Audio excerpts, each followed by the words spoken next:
Good morning, families, and welcome to Ridgekids. We are glad that you're here and you're joining us. If you have been here before, welcome back. If you haven't, welcome. My name is Randy. I get to be the children's pastor here at Ridgefield Nazarene, and this is Ridgekids.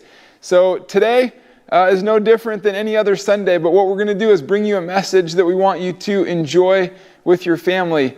The thing that is different is we are in October and we have a new theme. So whether you have a younger Ridgekids junior student in preschool, toddlers, or kindergarten, we're going to start off with you for a service. And we would just want you guys to do it together. So parents, kids, whoever's there, get up, sing together, pray together, watch the Bible story together. And then we'll have some discussion questions for you to enjoy at the end. But if you have an older student in Ridgekids, we're going to do that service second. And so we hope that you'll stay with us and join us because we think we've got a really important message this month, both for the younger Ridgekids Junior group and for Ridgekids. So I hope you have a great service. Get up, enjoy yourself, seek God together, and then hang around at the end. I'm going to come back and ask you a few questions. So I hope you have a great service. See you soon.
It's time to hear a story full of wonder.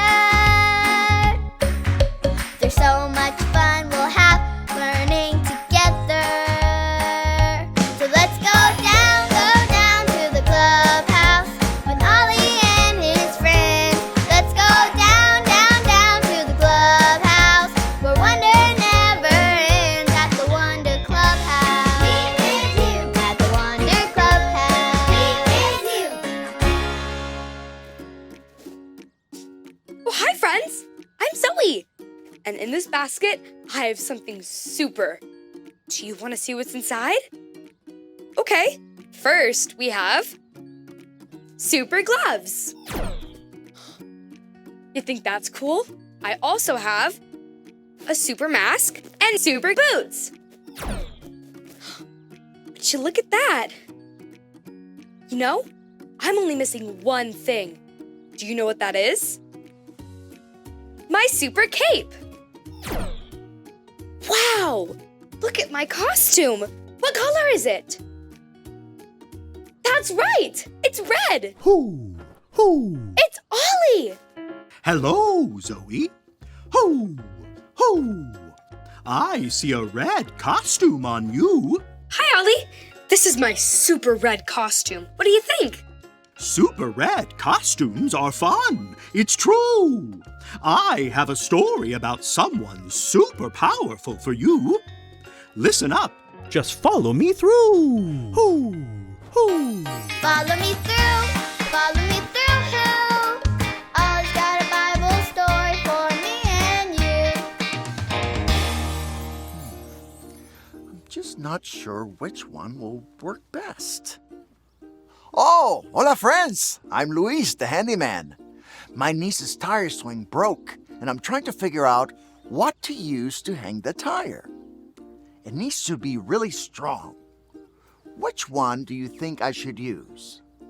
This fabric? This yarn?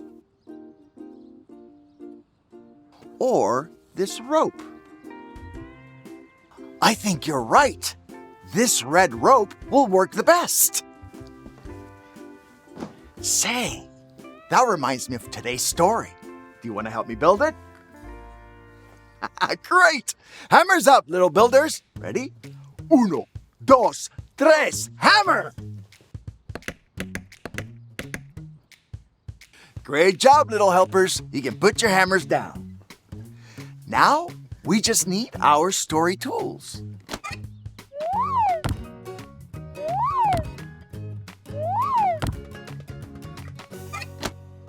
Yep, we have everything we need. Today's true story from the Bible is about a city called Jericho. Oh. And this man, Joshua. Joshua was the leader of God's army. Joshua sent 2 spies to explore the city of Jericho. Inside the city lived a woman named Rahab. Rahab heard how powerful God is. She believed in the great things God had done, and that made her strong and courageous. Believing how powerful God is made Rahab brave. It made her so brave that Rahab helped the 2 spies that Joshua sent to the city. Rahab let the spies hide in her house because so many soldiers in the city were looking for them.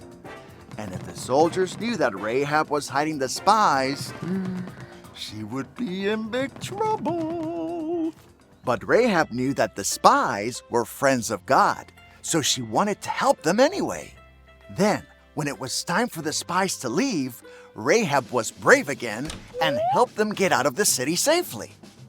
As the spies were leaving, they told Rahab to hang a red rope outside her window. And when God's army came to the city, they would make sure Rahab and her family were safe. Later, when Joshua and God's army went to the city of Jericho, they saw the red rope and they remembered Rahab.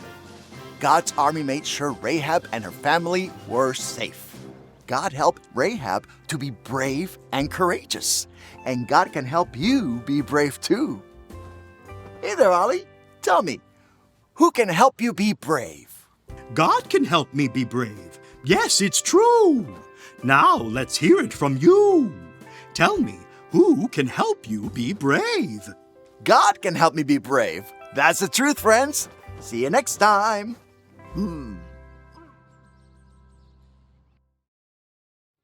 So there's your story, and it's all true. We can be brave and courageous because God is powerful. Ho! Ho! Thanks, Ollie. Goodbye to you. Ho! Ho! Wow, the believing that God was powerful helped Rahab be super brave and do courageous things. God can help me be super brave too. I think I've got the story. Did you get it? If you did, say got it. Get it? Good! Now whenever I wear my red super costume, I can remember, just like Rahab, I can be brave because God is powerful. I'll see you next time. Bye!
shame.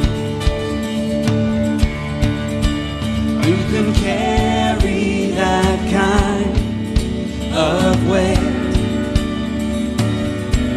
It was my turn till I met you. I was breathing but not alive. All my failures I tried to hide. It was my turn till I met you. You called my name and I ran out of that grave, out of the darkness into your glorious day. You called my name and I ran out of that grave, out of the darkness to your glorious day.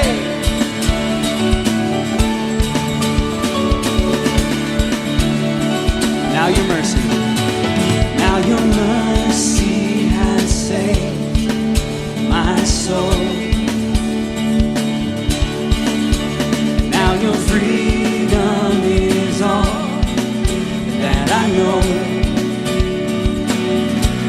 The old made new, Jesus, when I met you. Oh, what a day! You called my name, I ran out of that grave, out of the darkness to your glorious day. You called my name, and I ran out of that grave, out of the darkness to your glorious day.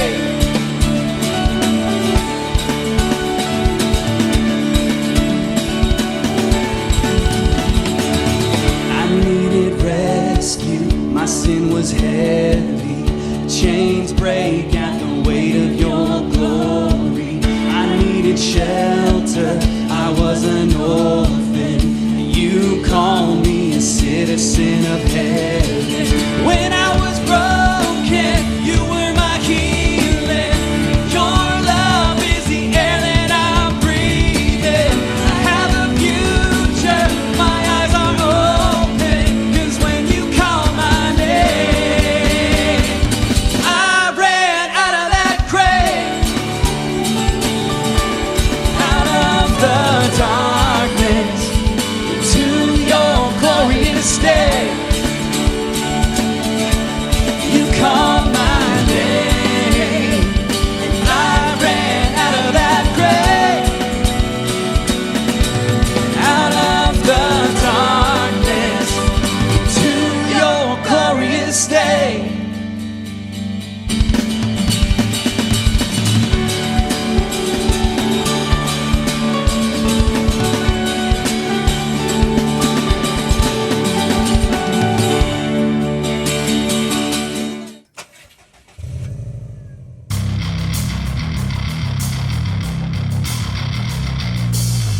Gentlemen, head to your race cars. It's go time!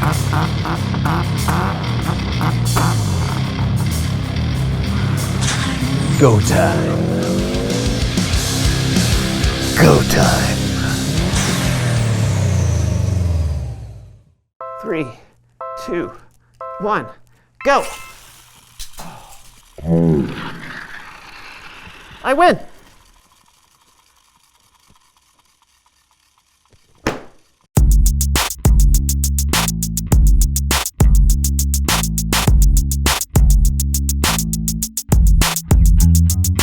Hey everybody, I'm Brandon. And I'm John, and welcome to the So-and-So Show! This month we are talking all about integrity. When you have integrity, that means you can be trusted. Really? You think you can just come out right out of the gate and announce a big spoiler just like that? Yeah, I think I just did. Well, tell me more. Who do you think is the most integritous person you know? That is not a word. Sure. Okay, fine. Probably my barber. You sure about that? Hey! You know what? I think I know a better one. What, your grandma? Nope. Your mailman? No. A pit stop worker. A pit stop worker. Yeah, you know the pit crew Really? for race car drivers? The Yeah. car rolls into the pit stop and, the crew super quickly makes adjustments to the car, like refueling it or replacing the tires. You know what? I think you're right. They do need a lot of integrity. Yeah, right? You've got to be able to trust them. If they didn't have integrity, they could ruin the race or even get the driver hurt. They keep you safe and they help make your dreams come true. It's true. So true. I want to be one. Really? I think pit crew workers have to be super strong. So. What? I'm strong, but I don't like the smell of car exhaust. Well, there goes that dream. No. I can. What if there were a pit crew for life? Everyday moments that need help, assistance, integrity. I'm not sure about that. Oh, you will be, my friend. You will be.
That was fun. Yeah. Now, what else needs my help? Maybe we should just leave things the way they are. Never! The door! Yeah! It's Bible story time with Kellen! Woo! No! Can you smell that?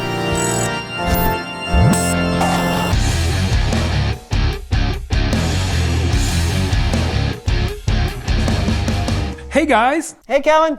You know what I like about you, Kellen? You're integritous. Thanks, but that's not a word. Still? Okay, fine. But I see where you're going, and I like it. So what do you have for us today, Kellen? Well, I'm glad you asked. Today is all about fruit. You guys like apples, bananas, oranges? Yeah. Definitely. The only way you get fruit is because it grows on a fruit tree. When Jesus was on earth, a lot of the people he met and talked to were farmers and people who knew all about growing fruit trees. So, a few times, that's what Jesus decided to talk to them about. In the Gospel of Luke, chapter 6, we read that Jesus says, "A good tree doesn't bear bad fruit, and a bad tree doesn't bear good fruit. You can tell each tree by the kind of fruit it bears. People do not pick figs from thorns, and they don't pick grapes from bushes." That makes sense, right? Apples only grow on apple trees, and oranges only grow on orange trees. And only good, healthy trees can produce good, healthy fruit. Now, Jesus taught this lesson about fruit trees so he could actually teach us about people. He went on to say, "A good man says good things. These come from the good that is stored up in his heart. An evil man says evil things. These come from the evil that is stored up in his heart. A person's mouth says everything that is in their heart." So people can be like fruit trees. What does that look like? Well, imagine someone who is good. Jesus said a good person has good things stored in their heart. It's like they're a healthy tree. And just like good fruit comes from a healthy tree, good things come out of someone with a healthy heart. Things like kind words, encouragement, and honesty. But there's another kind of person. When a tree isn't healthy, it won't produce good fruit. In the same way, Jesus said that evil things come out of someone with an unhealthy heart. Things like lies, insults, and hateful words. So, which kind of person would you rather be? Someone who is good, right? Well, then that's the kind of fruit you should bear. You should actually be kind and good. Now, I get it. Sometimes that's more easily said than done. But it's a good thing that Jesus had more to say about the matter. In the Gospel of John, chapter 15, Jesus says, "I am the true vine. My Father is the gardener." So picture this with me. Picture a big vine growing in a garden. There are so many branches connected to the vine, and some of those branches are bearing fruit and others aren't. Now imagine that Jesus is this big vine and that God is the gardener. Jesus said, "God cuts off every branch joined to me that does not bear fruit. He trims every branch that does bear fruit so that it will bear even more fruit." So God takes care of the vine and the branches that are attached to it. Remember, the vine is Jesus, and the branches Jesus was talking about are you and me. Next, Jesus says, "Remain joined to me, just as I also remain joined to you. No branch can bear fruit by itself. It must remain joined to the vine. In that same way, you can't bear fruit unless you remain joined to me." So as long as the branches stay connected to the vine, they'll continue to bear more and more fruit. Did you catch that? You don't have to try to have good fruit on your own. In fact, Jesus says that it is impossible for you to do it by yourself. But when you lean on Jesus, when you stay connected to him in relationship and obey his commands to love one another, you will bear good fruit. Things like love, kindness, peace, and my favorite, joy. Jesus believes in this so much that he kept going, telling his disciples again, "I am the vine, you are the branches. If you remain joined to me and I to you, you will bear a lot of fruit. You can't do anything without me." This is an amazing promise from Jesus. He doesn't say you might produce fruit. He says you will. Then Jesus added, when you bear a lot of fruit, it brings glory to my Father. It shows that you are my disciples. And just like a branch getting nutrients from the vine, when we stay connected to Jesus, we get the love and nutrients we need to have healthy hearts that produce good fruit. That is beautiful. It really is. You know, it's helpful to learn that the way to have a healthy heart and good fruit is by staying connected to Jesus. Exactly. Jesus never leaves us, and we can always be connected to him. We can receive his love in our hearts, ask him to help us, and follow his example of how to love people well. That's amazing. Thanks, Kellen. Anytime. See ya. Bye, Kellen. You know, I wonder what kind of tree people would see me as.